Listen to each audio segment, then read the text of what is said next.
Subscribe for more content.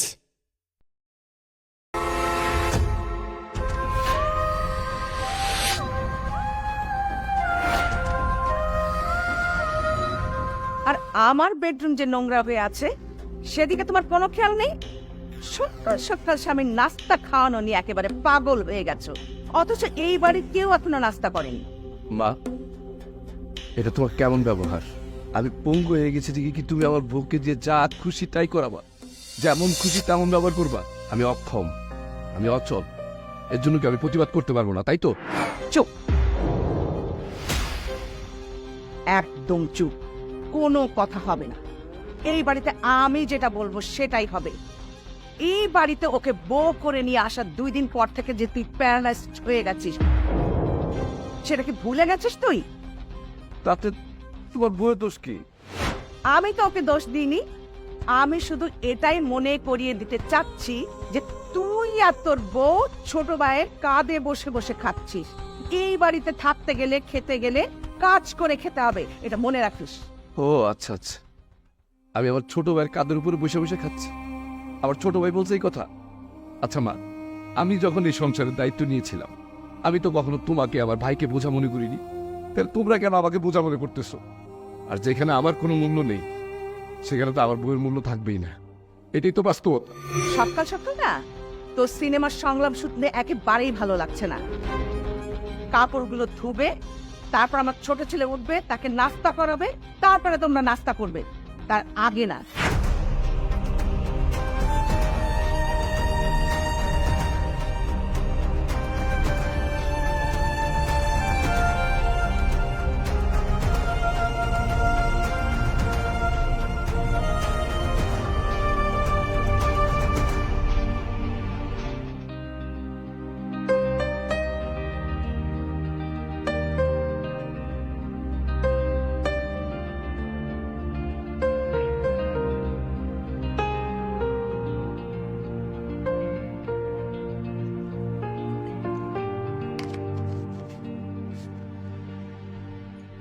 নাও, এই বিস্কিটগুলো খেয়ে নাও, তোমার তো আবার ক্ষুধা সহ্য হয় না। বিস্কিটগুলো খাও, আমি কাপড়গুলো পরিষ্কার করে রোদ্রে দিয়ে আসি। তুমি এই বিস্কুট কেনার টাকা পেলে কই? বাবা দিয়ে গেছিল তেল কেনার জন্য। আমি ভাবলাম তেল তো ব্যবহার না করলেও চলবে, তোমার তো আবার ক্ষুধা সহ্য হয় না, তাই টাকাগুলো দিয়ে বিস্কিট কিনে রাখলাম, এরকম যদি কোনো ঘটনা ঘটে তাই। আমি তোমার মাথার তেল কিনে দেওয়ার ক্ষমতাও হারিয়েছি। তোমার বাবা টাকা দিয়ে গেছে তেল কিনতে, আর সেই টাকা দিয়ে তুমি আমার জন্য বিস্কুট কিনে নিয়ে আসছো। আজকে না নিজেকে অনেক অসহায় মনে হচ্ছে, আর মনে হচ্ছে আমি তোমার জীবনে একটা জঞ্জাল। কে বলেছে তুমি আমার জীবনের জঞ্জাল? তুমি আমার জীবনের সবচাইতে প্রিয় মানুষ, আমার স্বামী। তুমি আমার পাশে আছো, এটাই আমার জীবনের সবচেয়ে বড় পাওয়া। আমি রোজগার করতে পারি না দেখে আমার মা তোমাকে প্রত্যেকদিন কত রকমের কথা শুনিয়ে দেয়, আর আমাদের বাসার সব কাজকর্ম তুমি করো। এগুলো দেখতে না আমার অনেক কষ্ট লাগে জানো। আমি যদি আজকে রোজগার করতে পারতাম তাহলে তো তুমি অনেক সুখে থাকতে পারতাম। কে বলেছে আমি কষ্টে আছি? শাশুড়ি তো মায়ের মতো। আচ্ছা, আমার মা যদি আমাকে দিয়ে সব কাজ করাতো, আমি কি তাকে না করতে পারতাম? কিন্তু আমাকে কোন বিষয়টা কষ্ট দেয় জানো? এই যে তুমি সকালবেলা নাস্তা না করতে পারলে অস্থির হয়ে যাও, তোমাকে সকালবেলা টেবিল থেকে নাস্তা না করিয়ে নিয়ে আসলাম, এই বিষয়টা আমাকে খুব কষ্ট দেয়। বউ, তুমি এত ভালো কেন বলতে পারো? আমি সকালে নাস্তা করি নিয়ে, এর জন্য তুমি কষ্ট পেয়েছো। আমার জন্য বিস্কুট কিনে রেখেছি, সেই বিস্কুট নিয়ে আসছো, এখন আমি খাবো। আর দেখো, এত বেলা হয়ে গেছে, তুমি না খেয়ে সংসারের সকল কাজকর্ম করতেছো। আচ্ছা, তুমি এত ভালো কেন বলো তো? গরিবের ঘরে জন্ম আমার, জীবনে অনেক যুদ্ধ করে বড় হয়েছি, তাই এই যুদ্ধে আমি হেরে যেতে চাই না। তোমাকে সঙ্গে নিয়ে এই যুদ্ধে এগিয়ে যেতে চাই। তুমি গরিবের মেয়ে বলে আমার বড়লোক মা তোমাদের ফ্যামিলিকে কোনো মূল্যায়নই করে না। আর আমার ছোট ভাই তোমার সাথে বেয়াদবি করে। আজকে তোমার জায়গায় যদি একটা বড়লোক মেয়ে হতো না, দেখতা কারোর উপর একটা ঠাস করে লাগাই দিত। এসব অসভ্যতা আমি আমাকে দিয়ে হবে না। তুমি বিস্কিটগুলো খাও, আমি কাপড়গুলো ধুয়ে ছাদে রোদ্রে দিয়ে আসি।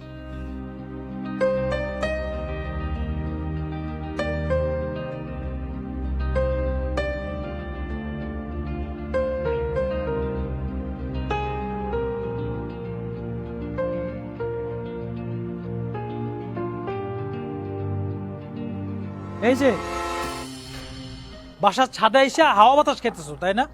আমি যে অফিসে যাব সেই খেয়াল আছে? সকালে নাস্তা বানিয়ে দেবে কে? আমি বাসার ছাদে হাওয়া খাচ্ছি না সজীব, আমি কাপড় নাড়তেছি। মা আমাকে বলেছে কাপড় ধুয়ে রোদ্রে নিয়ে রেখে, সেটাই করছি। চুপ করো, মুখে মুখে তর্ক করো তাই না? ভুলে যেও না এই সংসারটা আমার উপার্জনের টাকা দিয়ে চলে, তাই আমার মুখের উপর তর্ক করা যাবে না, ওকে? আমি তোমার মুখে মুখে তর্ক করছি না, আমি তোমাকে শুধু বলছি যে আমি কাজ করছি। আরে বাপরে, কাজ করতেছি? তোমার একটা কাজ করতে যদি সারাদিন লাগে তাহলে বাকি কাজগুলো কে করবে বলো? সব কাজই করব। আমি তোমার মেশিন নই যে অল্প সময়ের মধ্যে সব কাজ করে দিব। একটু সময় দাও, সব কাজ করে দিব। আর নাস্তার কথা বলছো, নাস্তা আমি অনেক আগেই বানিয়ে রেখেছি।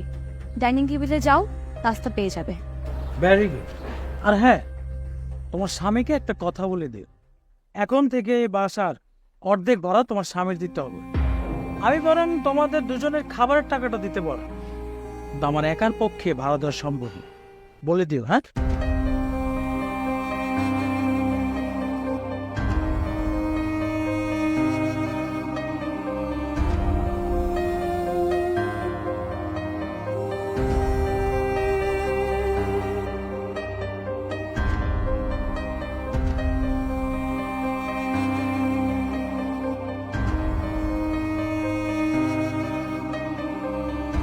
কাজল, আয় কাজল, কাজল।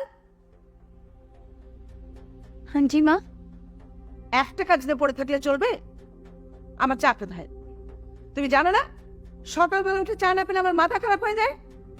মা আপনার ছোট ছেলে অফিসে গেল, তাই ওকে সবকিছু রেডি করে দিলাম। আমি এখনই চা বানিয়ে আনছি। আমার ছোট ছেলে চা না খেয়ে অফিসে চলে গেছে? ও মাই গড, তাহলে তুমি এখন কার জন্য চা বানাচ্ছ? তুমি আর তোমার পঙ্গু স্বামীর জন্য? যে রোজগার করতে পারে না তাকে কেন চা বানিয়ে খাওয়াতে হবে? মা আপনি এভাবে বলছেন কেন? সে পঙ্গু হলেও সে তো আপনার ছেলে।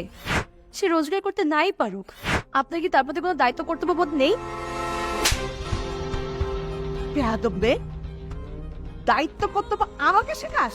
তোর মতো ছোট বংশের মেয়ের কাছ থেকে আমার দায়িত্ব কর্তব্য শিখতে হবে? আমার মুখের সামনে এত বড় একটা কথা কি করে বললি তুই? এত বড় সাহস হলো কি করে তোর? আম্মা আমি অমন কিছু বলতে চাইনি।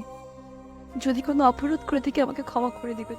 এরপরে আর কোনোদিন যদি এই ধরনের কথাবার্তা বলো তাহলে তোমাকে আর তোমার পঙ্গু স্বামীকে খান ধরে এই বাড়ি থেকে বের করে দেবো। ঠিক আছে আম্মা, আমি আপনার জন্য চা বানিয়ে আনছি। দাঁড়াও, সজীব নিশ্চয়ই তোমাকে কথাটা বলেছে।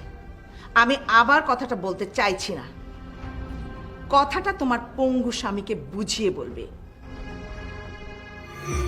চল।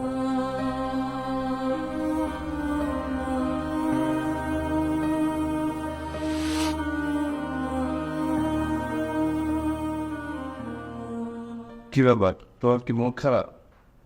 আমি কতবার জিজ্ঞাসা করলাম, তুমি কোনো উত্তর দিলে না। উত্তর দিলে তুমি আরো বেশি কষ্ট পাবে, তাই দেয়নি। কষ্ট? কষ্ট দেখে এখন আর আমি ভয় পাই না। যেদিন থেকে প্যারালাইসিস হয়ে গেলাম সেদিন থেকে সব কষ্টকে আমি আপন করে নিয়েছি। আর আমার এই অতি আপন কষ্টগুলোকে তুমি ভাগ করে তোমার কাছে নিয়েছো। এতদিন কোনো চিন্তা ছিল না, আমি একাই এই সংসারের সমস্ত কাজ করেছি। বিনিময় দুবেলা দুমুঠো খাবার পেয়েছি আর আশ্রয় পেয়েছি। আজ যদি সেই আশ্রয়টুকু ছেড়ে দিতে হয়, আমরা কোথায় যাব? আশ্রয় ছাড়তে হবে মানে? কে ছাড়তে বলছে তোমাকে? যারা আশ্রয় দিয়েছে তারাই আশ্রয় ছাড়তে বলেছে। কি বলছো? আগামী মাস থেকে তোমার এই বাসার অর্ধেক ভাড়া দিতে হবে। যদি না দাও তাহলে বাসা থেকে বেরিয়ে যেতে বলেছে তোমার মা এবং ছোট ভাই। তাই নাকি? কাল সকালে আমি ওদের সাথে কথা বলবো। কি কথা বলবে তুমি? তারা তো অন্যায় কিছু বলে নাই। তোমার ছোট ভাই উপার্জন করেই বাসা ভাড়া দেয়। সে যদি এখন বাসা ভাড়া দিতে না চায় তাতে তো তোমার কিছু বলার নেই। এমনিতেও এই সংসারে আমরা বসে বসে খাচ্ছি। বসে বসে খাচ্ছি মানে? কে বসে বসে খাচ্ছে?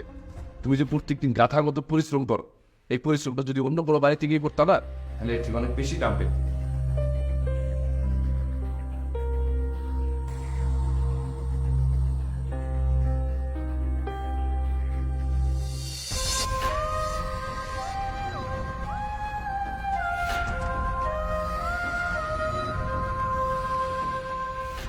বাবা মারা যাওয়ার পর এই সংসারের পুরো দায়িত্বটা কিন্তু আমি নিয়েছিলাম মা। তখন কিন্তু তোমার ছেলে সজীব পড়ালেখা করছিল, তখন কিন্তু ও ঘর ভাড়া দেয়নি। তখন আমি একা উপার্জন করেছি আর এই পুরা সংসার চলেছে। তারপরও এখন কেন আমার সাথে এত অন্যায় মা বলো তো? সাজু কি এমন অন্যায় বলেছে? ও তো ঠিকই বলেছে। ও একা উপার্জন করে এতগুলো মানুষের দায়িত্ব নেবে কিভাবে? একা উপার্জন তো আমিও করতাম, আমার উপার্জন দিয়ে তো সবার চল। এখন আমি সবার বোঝা হয়ে গেছি। দেখো ভাইয়া, আমি এত কিছু বুঝতে চাই না। এই বাসার অর্ধেক ভাড়া যদি তুমি দিতে পারো তাহলে এই বাসা থাকবে, আর না হলে এক্ষুনি বউ নিয়ে বের হয়ে যাও। কি উল্টাপাল্টা কথা বলতেছিস? আমি কেন এই বাসা ছেড়ে চলে যাব? অবশ্যই চলে যাবা। তুমি কি ভাইয়া গায়ে জোর দেখাও না? আমি বলতে এক্ষুনি তোমার বউ নিয়ে বাসা থেকে বের হয়ে যাবা মানে বের হয়ে যাবা। যা বলছি বের হয়ে যাবা।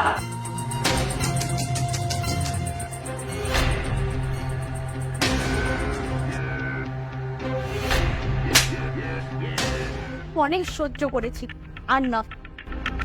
বিয়াদব একটা সীমা আছে। বাবার মতো বড় ভাইকে এভাবে ধাক্কা মেরে ফেলে দেয়, এটা তোমার কেমন শিক্ষা, কেমন মানবতা? আজকে আমি তোমাকে মানবতা শিখিয়ে ছাড়বো।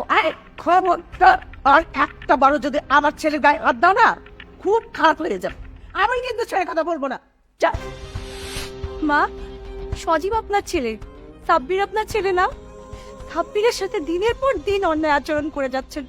আপনি একটা মা হয়ে এরকম অন্যায় আচরণ কিভাবে করতে পারেন?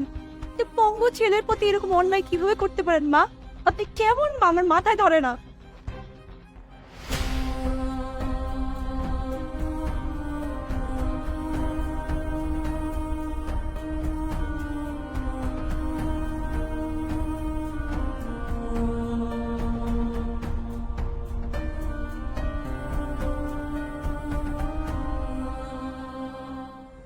মা, এই ফকিন্নির মেয়ে আমার গায়ে হাত তুলেছে, এটার প্রতিশোধ আমি নেবই। এই শোন, শোন, বাবা, শোন, শোন না। বাবা মারা যাওয়ার পর আমার ছোট ভাইকে আমি কোনোদিন অভাব কি জিনিস বুঝতে দিইনি। আমাদের যে বাবা নেই, বাবার অভাবও তাকে কখনো বুঝতে দিইনি। কিন্তু আমি পঙ্গু হওয়ার পর ও আমার সাথে এমন ব্যবহার করতে পারলো। আমরা আর এক মুহূর্তে এই বাসায় থাকবো না। এতদিন পর্যন্ত আমার সাথে হওয়া সকল অপমান, সকল অত্যাচার আমি সহ্য করেছি শুধুমাত্র আমার এই পঙ্গু স্বামীর জন্য। আজকে ওরা আবার সেই পঙ্গু স্বামীর উপরই অন্যায় করলো, ওকে আঘাত করলো। আমরা আর এই বাসায় থাকবো না, সকাল হলেই আমরা চলে যাবো। হ্যাঁ, আমরা এই বাসা থেকে অনেক দূরে চলে যাব। যেখানে যাব প্রয়োজন হলে সেখানে একবেলা খাবো, একবেলা খাবো না। তারপরও এই বাসায় আর দয়া নিতে আসবো না। জানো, আমি পৃথিবীতে এমন মা কখনোই দেখিনি, কোথায়ও দেখিনি। যদি তিনি সৎ মা হতো তাহলে একটা কথা ছিল, নিজের আপন মা কখনো তার সন্তানের সাথে এতটা অন্যায় আচরণ করতে পারে? আসলে মানুষের মুখে সবসময় একটা কথা শুনতাম, মানুষ যখন বিপদে পড়ে তখন মানুষের বউ ছেড়ে চলে যায়, কিন্তু মা যায় না, মা থাকে। কিন্তু আমার কপালটা দেখো, কি পোড়া কপাল। আমার বিপদের সময়, আমার কষ্টের সময়, আমার দুঃখের সময় আমার মা আমাকে আরো বেশি কষ্ট দিচ্ছে, আমার থেকে দূরে সরে চলে যাচ্ছে। আচ্ছা, তুমি বলতে পারো এটা কেমন মা?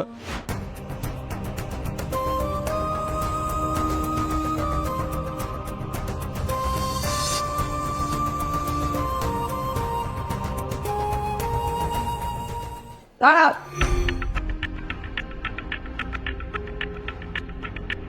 কোথায় যাচ্ছি তোমরা? আমরা এই বাসা ছেড়ে চলে যাচ্ছি তোমার ছোট ছেলের দয়ায়, আর আমরা থাকতে চাই না। চলো। থাকতে চাও না মানে? তুমি তোমার বউকে নিয়ে চলে গেলে আমাদের বাসার কাজ কে করে দেবে? এত সহজে তো তোমাকে যেতে দেব না ভাইয়া। কি মনে করছো তুমি? হ্যাঁ, তুমি চাইলে তোমার বউকে আমি যেতে দেবো? সতীর, চিৎকার করবে না ভাইয়া। তুমি ভুলে যাও না তুমি পঙ্গু, তোমার এখন কিছুই করার নেই। তোমার চোখের সামনে তোমার বউকে এই বাসার কাজের মেয়ে বানিয়ে রাখো, আর তুমি কিছুই করতে পারবে না। সতীর, তোর ভাবি হাত ছাড়, তোর ভাবি হাত ছাড় বলছি না। আমি চাবো না, তোমরা চাইলে এই বাসা থেকে যেতে পারবে না। বা তুমি কি দাঁড়িয়ে দাঁড়িয়ে এই খেলা দেখবে? তোমার ছেলে সজীবকে কিচ্ছু বলবে না? বা তুমি এরকম মূর্তির মতো দাঁড়িয়ে থেকো না, কিছু একটা করো। আমি কিছুই জানি না, এই বাড়িতে সজীবের কথাই সব কথা। বা চলো। ভালো করে বলতেছি হাতটা ছাড়ো। আমি হাত ছাড়বো না। তুমি যতদিন এই বাসায় থাকবে কাজের মেয়ে হিসাবে থাকবে। অনেক সহ্য করেছি, এতদিন চুপচাপ অত্যাচার সহ্য করেছি, তার মানে কি ভেবেছো আমি দুর্বল? আমার স্বামী পঙ্গু বলে কি ভেবেছো আমি দুর্বল? না, অনেক সহ্য করেছি, আর সহ্য করবো না। কি আমার গালায় থাপ্পড় দিয়েছিস? আজকে তো তোর আমি না, খবরদার, আর একটা বার আমাকে স্পর্শ করবি না। আর একবার যদি স্পর্শ করছিস না, মহল্লার লোকজনকে চিৎকার করে ডেকে এমন কিছু বলবো যে তুই আর তোর মাকে মহল্লার লোকজন মারতে মারতে বাসা থেকে বের করে নিয়ে যাবে। আমাকে কি মনে করছিস তুই? হ্যাঁ ঠিক আছে, তুই যখন যেতেই দিবি না আমিও যাব না। আমি তোদের শেষ দেখেই ছাড়বো। কি করবি তোরা আমার দেখবো আমি। চলো।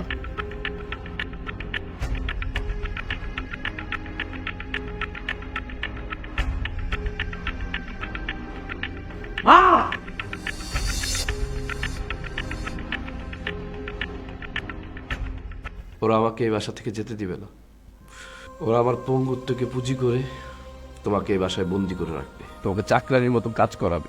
না পারবো যেতে, না পারবো সহ্য করতে। এখন আমি কি করবো আমাকে তুমি বলে দাও। তোমাকে কিচ্ছু করতে হবে না। আমি ভেবেছিলাম আমরা এই বাসা ছেড়ে চলে যাব, কিন্তু না, আমরা এই বাসা ছেড়ে কোথাও যাব না। এই বাড়িতে যতটা না তোমার ছোট ভাইয়ের অধিকার আছে, ততটুকু তোমারও অধিকার আছে। তুমি তাদের জন্য যা করেছো তারা ভুলে গেলেও আমি তাদেরকে ভুলতে দেব। তুমি ওদের সাথে পারবে না, তার চেয়ে ভালো আমি একটা কথা বলি, সেটা রাখো। বলো কি কথা? আমি তো পঙ্গু হয়ে গেছি, আমার তো ভবিষ্যৎ বলতে কিচ্ছু নেই। তোমার তো একটা সুন্দর ভবিষ্যৎ আছে। শুধু শুধু আমার জন্য তুমি তোমার ভবিষ্যৎ কেন নষ্ট করবে বলো? তুমি একটা কাজ করো, তুমি একটা ভালো ছেলে দেখে বিয়ে করে ফেলো, আর আমাকে আল্লাহর হস্তে ছেড়ে দাও। এই ধরনের আজে বাজে কথা তুমি আর একবারও মুখে আনবে না। আমি তোমাকে ভালোবেসে বিয়ে করেছি, সারাটা জীবন তোমার পাশে থাকার জন্য। এই বিপদের সময় যদি আমি তোমাকে ছেড়ে চলে যাই, তাহলে আমি তোমার কিসের স্বাধীন হইনি? আচ্ছা, আমার যদি এরকম কোনো বাজে সময় আসতো, তুমি কি আমাকে ছেড়ে চলে যেতে? কখনোই না। তাহলে তুমি কিভাবে ভাবলে আমি এই বিপদের সময় তোমাকে ছেড়ে চলে যাব? কিন্তু তুমি ওদের সাথে পারবে না। আমাকে পারতেই হবে। আমি একটা গরিব ঘরের মেয়ে, সারা জীবন যুদ্ধ করে এসেছি। তোমাকে নিয়ে জীবনে যুদ্ধ করে এগিয়ে যাব। যেহেতু তোমাকে ছেড়ে পালিয়ে যেতে পারবো না, সেটা তোমাকে নিয়ে জীবনে যুদ্ধ করে যাব। কি বলছো এসব? হ্যাঁ, তুমি একটা গরিব ঘরের মেয়েকে ভালোবেসে বিয়ে করেছো বলে বিয়ের প্রথম দিন থেকেই তারা অন্যায় অত্যাচার করে যাচ্ছে। আমাকে মেনে নেয় নাই, আমাকে বাসাতেও উঠতে দেয়নি। তোমার মামা এসে আমাদেরকে বাসায় তুলে দিয়েছিল। এইসব কথা কি তুমি ভুলে গিয়েছো? না, আমি কিচ্ছু ভুলিনি, আমার সব মনে আছে। আমি গরিব ঘরের মেয়ে বলে এতদিন পর্যন্ত সকল অন্যায় অত্যাচার সহ্য করেছি, কিন্তু এখন আমি প্রতিবাদ করব, তোমার জন্য প্রতিবাদ করব। এই বাড়িতে যেমন তোমার ছোট ভাইয়ের অধিকার আছে, তেমন তোমারও অধিকার আছে। আমি তোমার সেই অধিকার আদায় করবই। আমি এক্ষুনি মামাকে ফোন দিব। এটা অবশ্য তুমি ঠিকই বলছো। তুমি এক কাজ করো, তুমি আমাকে এখনই একটা ফোন দাও আর বলো আজকের ভিতরে ঢাকায় চলে আসতে।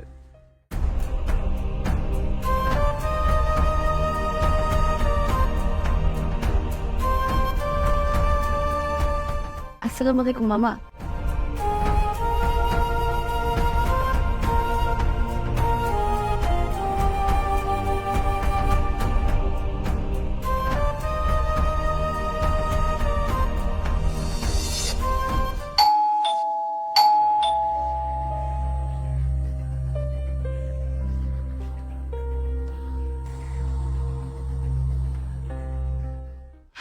ভাইজান, তুমি কোনো রকম কল দিলে না, কোনো কিছু না, হঠাৎ করে চলে আসলে?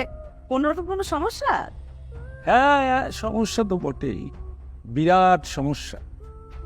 অবশ্য সমস্যাটা আমার না, সমস্যাটা হচ্ছে তোদের। আমাদের সমস্যা? আমাদের সমস্যা হলে তো আমি নিজেই জানতাম। আমি নিজেই তোমাকে ফোন করে আসতে বলতাম। না, তুই বলছিস কিন্তু ফোন দিতে না। বড় বউ আমাকে ফোন দিয়েছিল, তাই চলে আসলাম। বড় বউ? কাকে তুমি বড় বউ বলছো? ওই চাকরানিকে? আর ও ফোন দিয়ে এই বাসায় আসতে বললো, তুমি আমাকে ফোন করে না জানতে চেয়ে তুমি সুরসুর করে চলে আসলে। এটা আমার কাছে একদম ভালো লাগলো না। এটা তুমি একদম ঠিক করনি ভাইজান। মনে এত অহংকার করিস না। অহংকার শুধুমাত্র ওই উপরওয়ালার জন্য। বেশি অহংকার করলে না মানুষ ধ্বংস হয়ে যায়। তুই দিনের পর দিন ওই গরিব মেয়েটার উপর যে অত্যাচার করছিস, তোর নিজের ছেলের উপর যে অবিচার তুই করছিস, এজন্য তোর বিচার হওয়া দরকার। আচ্ছা, সেই জন্য তুমি আমাদের বাড়িতে আমার বিচার করতে চলে আসছো, তাই তো? মনে আমার আশাটাকে তুই হালকা করে দেখিস না। শোন, আমি বড় বৌমার সঙ্গে কথা বলবো, যদি প্রয়োজন হয় আমি বিচার করব। ভাইজান, আমাদের পারিবারিক বিষয়ে তুমি কোনো রকম নাক গলাবে না, তাহলে কিন্তু বিষয়টা আমার কাছে ভালো লাগবে না।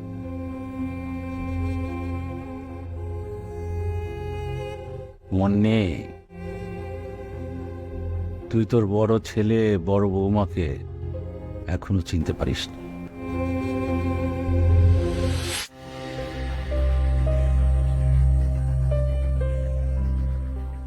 সজীব, কাণ্ড হয়েছে জানিস? ওই যে ছোট লোকের বাচ্চাটা তোর মামাকে ফোন করে বাড়িতে ডেকে নিয়ে এসছে। কেন মামাকে ডেকে নিয়ে আসছে কেন? আমাদের বিচার করবে বলে। আর আশ্চর্য, বিচার যদি করতেই হয় তাহলে এই বাসা বিচার করবে তুমি। মামা কি করবে? আমি ভাইজানকে সাফ সাফ বলে দিয়েছি, আমাদের পার্সোনাল ব্যাপারে সে যদি বেশি বাড়াবাড়ি করে, আমি কিন্তু বড় ভাই হিসাবে তাকে সম্মান করে কথা বলবো না। ওই গরিবের মেয়ে কি মনে করেছে জানেন? কি? মামা আসলেই মনে হয় সব সমাধান হয়ে যাবে। এত সোজা না। আমি যা বলবো এই বাড়িতে তাই হবে। ওই গরিবের বাচ্চা সারা জীবন এই বাড়িতে চাকরানি হয়ে থাকবে, আমাদের সেবা করবে। আর ওর ওই পঙ্গু স্বামীকে নিয়ে কোথাও যেতে পারবে না। আবার এই বাড়ির বউ সেচেছে, পুত্রবধূ হিসাবে তো এই বাড়ির অধিকারীও পায় না। আর আমি তো প্রথম দিনই ওকে পুত্রবধূর অধিকার থেকে হরণ করে নিয়েছি। ওকে তো আমি পুত্রবধূর অধিকারই দিইনি, শুধুমাত্র তোর মামার কথাই এই বাড়িতে রাখতে আমি বাধ্য হয়েছি। তোর মামাই তো জোর করে ঢুকিয়ে দিয়ে গেল। ঠিক আছে মা, তুমি চুপচাপ থাকো, আমি মামার সাথে মুখোমুখি কথা বলবো, দেখি মামা কি বলে। না না, তোকে কিছু বলতে হবে না। ভাইজান যখন এসেই পড়েছে, আগে দেখি উনি কি করেন।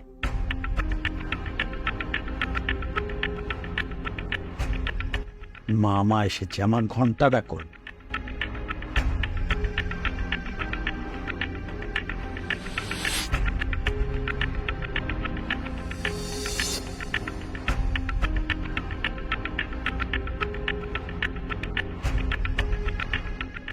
ভালোবেসে কাজলকে বিয়ে করার পর মা কাজলকে কখনো বউ হিসেবে মেনে নেয়নি, কখনো পুত্রবধূর অধিকারও দেয়নি।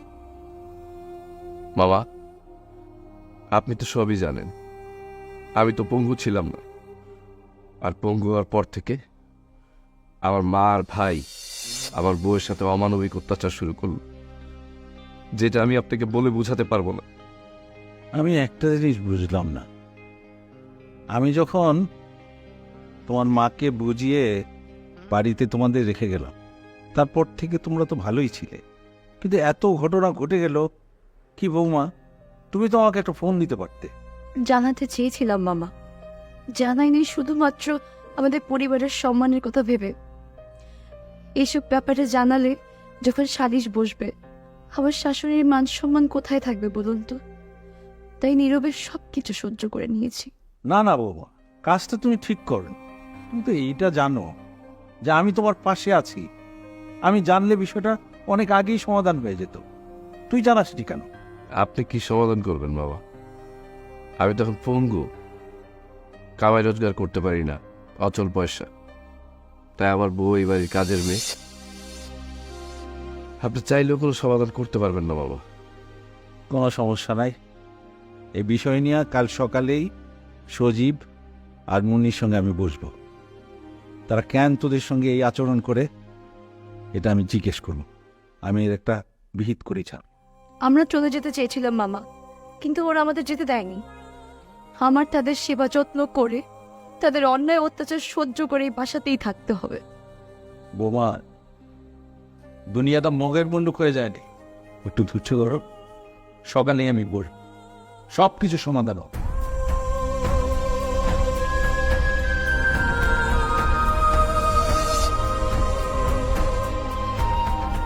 ছি ছি মুন্নি, তুই আমার বোন, কাজী বাড়ির মেয়ে, তোকে এসব মানায় না।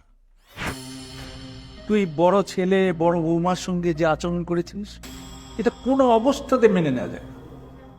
খবরদার মামা, এটা আমাদের ফ্যামিলি ম্যাটার। এই বিষয় নিয়ে যদি আপনার একটা কথা বলেন আমি ভুলে যাব আপনি আমার মামা। আপনাকে চরমভাবে অপমান করে বাড়ি থেকে বের করে দেবো। কি বললি? আবার বড় মাস্টার হয়ে গেছিস? হ্যাঁ, বড় হয়ে গেছিস। আরে তোর বাবা মরার পরে এই সংসারের কি হাল হয়েছিল, কি অবস্থা হয়েছিল, কে চালিয়েছিল এই সংসার? এই সোনার ছেলেটা, এই ছেলেটা রাত দিন পরিশ্রম করে এই সংসার চালিয়েছে। আজকে 2 টাকা উপার্জন করতে শিখে বাবার মতো বড় ভাইকে অবহেলা করছিস, মায়ের মতো বড় ভাবিকে চাকরানি বানিয়ে রেখেছিস।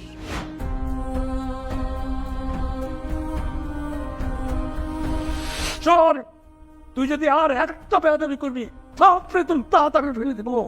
ভাইজান, তুমি আমার সজীবের গায়ে হাত তুললে? হ্যাঁ, তুলেছে। ও যদি আবার বেয়াদবি করে আবারও তুলবো। আমি বুঝতে পেরেছি তো, বুঝতে পেরেছি তুমি কেন এই কাজটা করেছো।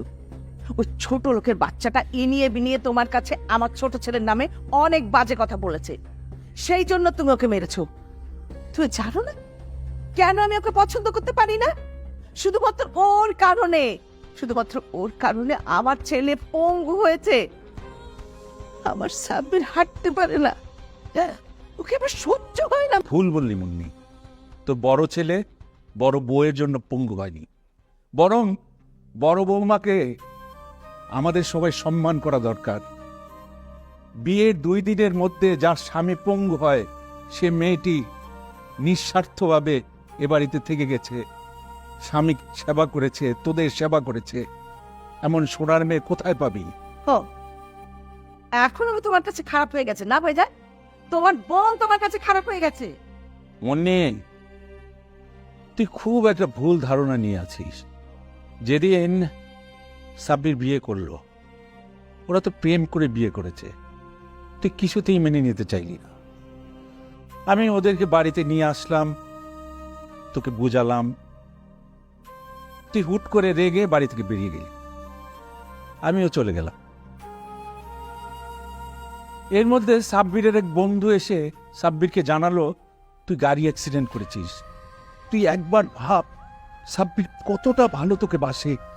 মায়ের অ্যাক্সিডেন্টের সংবাদ শোনার সঙ্গে সঙ্গে ওর প্রেশার বেড়ে যায়, ও স্ট্রোক করে, ও প্যারালাইজড হয়ে যায়। তারপরেও তুই ছেলেটাকে, এবার তুই ভেবে দেখ যে এরকম সোনার ছেলেকে, মায়ের প্রতি যার এত ভক্তি, এত শ্রদ্ধা, এত ভালোবাসা, মা হয়ে তুই তাকে কতটা মমতা দিয়েছিস, কতটা মানবিক দৃষ্টিতে তুই দেখেছিস। বরং প্রতিনিয়ত ওকে, ওর বউকে তুই অবজ্ঞা অবহেলা দিয়ে অপমানই করেছিস। মা, তুমি আমাদের উপরে যতই অবিচার করো, আমি তোমাকে আগে যেরকম ভালোবাসতাম এখনো বাসি, সারা জীবন বাসবো। আর তোমার বউ যে তোমাকে কত সম্মান করে, ভালোবাসে, কিন্তু বিনিময়ে তুমি তোমার বউয়ের কোনো অধিকার দাওনি তাকে। শোন শোন, ছেলের কথা শোন। এত ঘটনা, এত কিছুর পরেও কোনো তোর প্রতি কি সম্মান, কি শ্রদ্ধা। আর বৌমার কথা কি বলবো, হ্যাঁ? যে পঙ্গু স্বামী নিয়ে তোর এত অত্যাচার, দেবরের এত অবজ্ঞা অবহেলা, সব হাসি মুখে মেনে নিয়েছে। এই সোনার মেয়েকে তোরা কি করে কষ্ট দিস, কি করে এতটা ছোট করিস? মুন্নি, এই সমাজের চারপাশ সব দেখে তোকে আমি একেবারে প্রাণ থেকে বলছি, এরকম সোনার টুকরা বউ তুই কোথায় পাবি? ওকে তুই মেনে নে, ভালোবাসা দে, শান্তি পাবি, পরিবারটা, সংসারটা স্বর্গ হবে। হ্যাঁ ভাইজান, আমার বড় ছেলে আর বড় বউর প্রতি আমি অনেক অন্যায় করেছি।